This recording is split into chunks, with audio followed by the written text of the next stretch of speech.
کیا قوموں کو ماضی کے بارے میں جاننے کی ضرورت ہے؟ یہ بحث بھی تاریخی ہے کہ آیا قوموں کو اپنی تاریخ کے بارے میں جاننے کی ضرورت ہے بھی یا نہیں۔ بعض مورخین کے خیال میں چونکہ ماضی کو بدلا نہیں جا سکتا، اس لیے اس پر غور و فکر کرنے کا کوئی بھی فائدہ نہیں۔ عام طور پر تاریخ کے بارے میں کہا جاتا ہے کہ اگر کوئی اس سے سبق سیکھنا چاہے تو وہ ماضی کی غلطیوں کو بار بار نہ دہرائے۔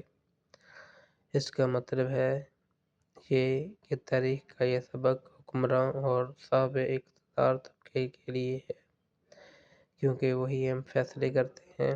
موجودہ عہد میں جب نئے نظریات پیدا ہوئے تو تاریخ کو بھی ان میں ڈالا جانے لگا۔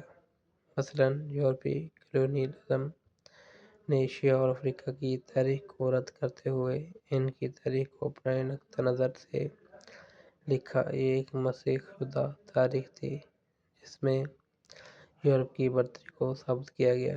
ایشیا اور افریقہ کی تہذیب و تاریخ کو کم تر قرار دے کر ان میں یہ احساس پیدا کیا گیا کہ وہ آزاد رہ کر کچھ حاصل نہیں کر سکتے۔